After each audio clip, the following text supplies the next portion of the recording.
Namaste. I hope you're doing well wherever you are in the world today. I thought I'd resurrect the channel, and who better for that than Asmira, Holy Avenger, the matron of Reincarnation and Rebirth herself. So Asmira is a 4-mana 2/3 flyer. Her special ability is at the end of each turn.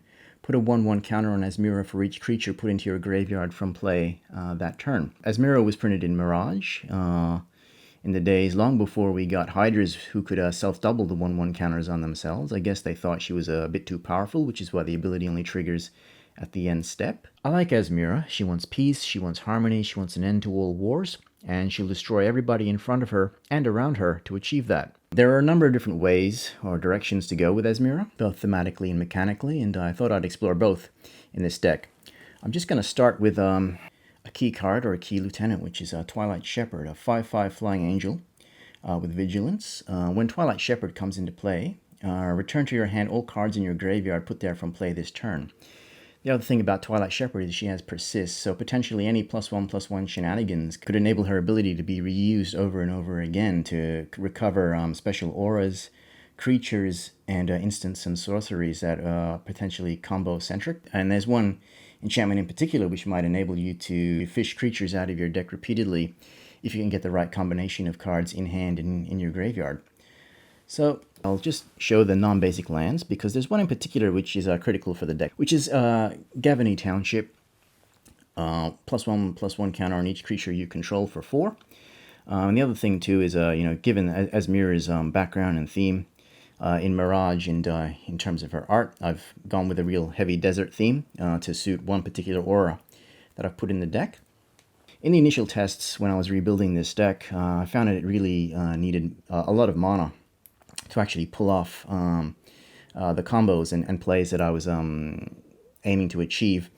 So in terms of the artifacts, Implement of Ferocity is one, which I find pretty useful in terms of card draw and getting a 1/1 counter on a creature. Some standard mana fixing in these colors, which is Selesnya Signet, Talisman of Unity, very Asmira specific. Selesnya Cluestone, Tiger Eye Cameo. And we get to the enchantments. So some that take advantage of creatures dying. One is Inheritance, old card, but enables you to draw a card for 3. Together Forever from Battle Bonds.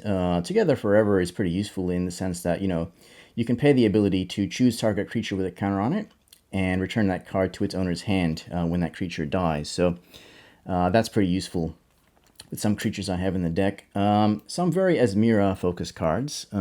Martyr's Cause, sacrifice a creature, prevent all damage to a creature or player from a source. Fanatical Devotion, I'll say no more about that, but this is also another sack outlet, and it enables you to regenerate target creature. Get to some auras now after the globals. The first one is Ordeal of Nylea, just a really good mana ramp card. Forced Worship, again, just congruent with Asmira's intended theme. Bound by Moonsilver, a straight pacifism lockdown card.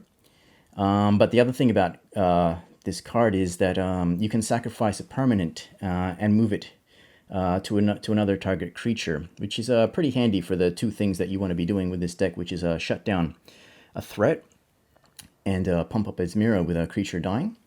And I get to 2 auras that are pretty critical, or the backbone of my overall strategy. One which is Gift of Immortality, and the other is a Pattern of Rebirth.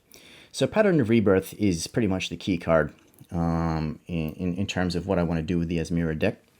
Especially if I can get Twilight Shepherd on the battlefield, the aim is to just sacrifice her, recur Pattern of Rebirth and potentially other cards that I've used, and fish out creatures and put them on the battlefield to hopefully keep Asmira getting riled up and keep the board state in my favor even as I'm losing creatures. So Pattern of Rebirth is pretty critical in that regard.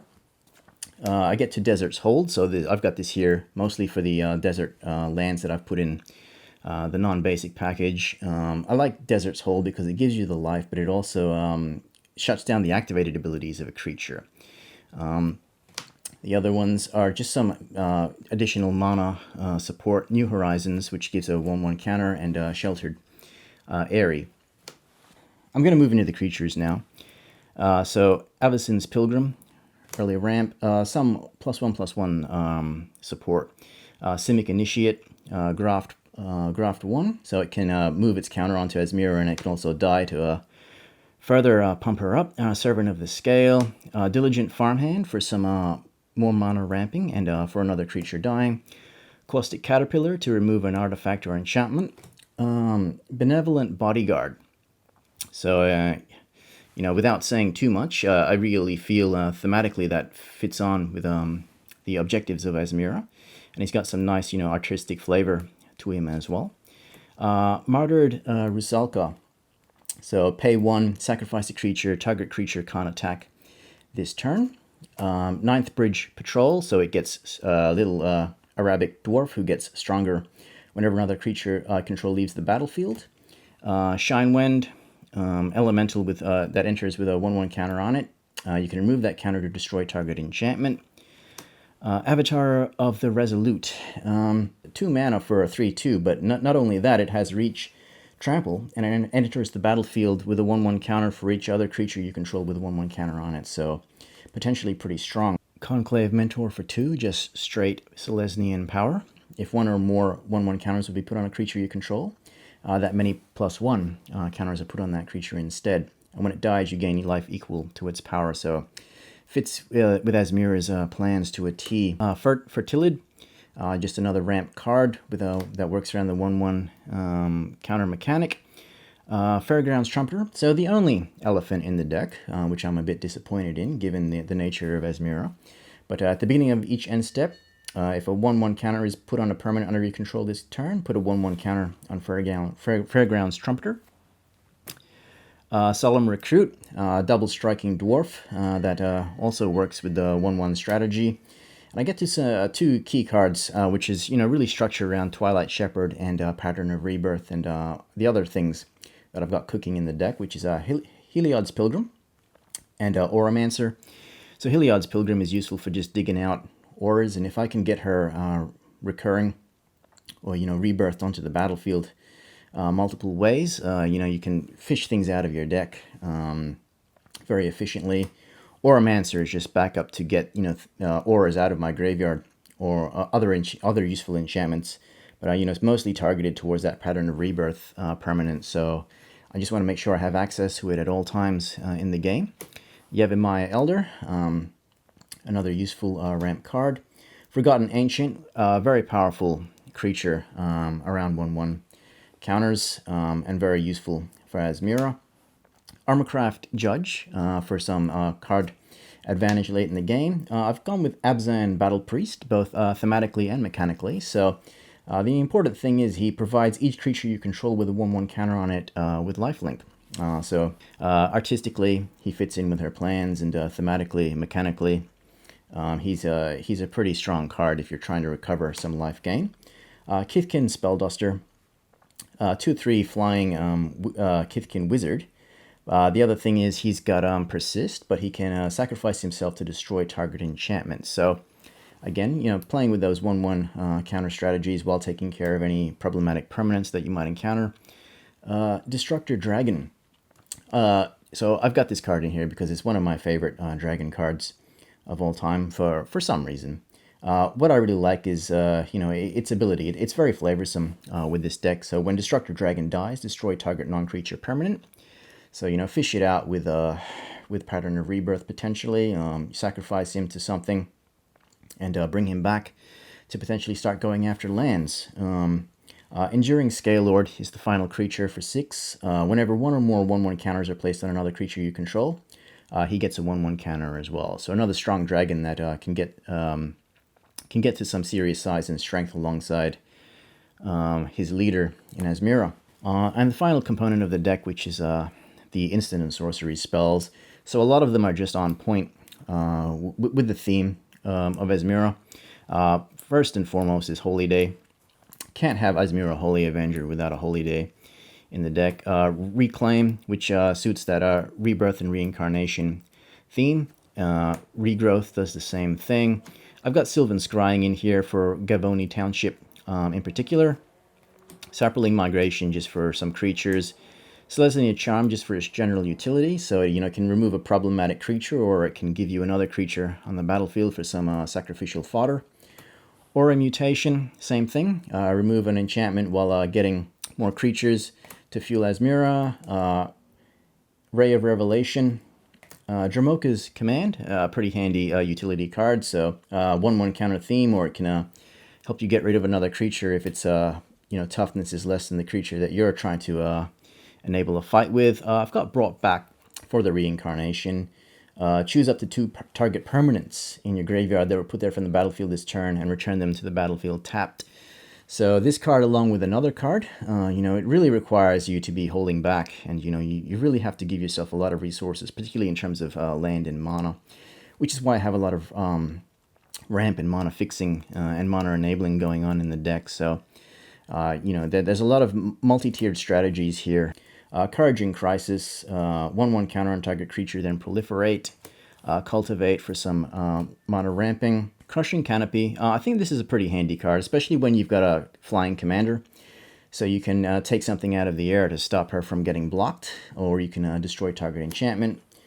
Inspiring Call, useful card, primarily for the card draw, but also it can give you indestructible. You really don't want to be losing creatures unless the timing suits you. So Inspiring Call is pretty handy for that. Seed Spark, again, gives you the double of taking care of a permanent while putting 2 1/1 green saplings onto the battlefield. Now I start to get into the real crux of the Asmira strategy, which is Faith's Reward. So return to the battlefield all permanents in your graveyard put there from the battlefield this turn. So this combos with the board wipes that I'm going to be getting to soon. I just want to finalize, I just want to finish off the sorceries with Nissa's Judgment. Again, just pump up some creatures and get rid of something on your opponent's side. Sylvan Reclamation, pretty handy card for exiling up to 2 target artifacts or enchantments, and it's also got the land cycling thing as well, which I like. I like cards that just aren't always dead in your hand, that can do things. The last few cards that I'm going to show are both the positive and the negative sides of Asmira. We get to the Reincarnation spells. Miraculous Recovery.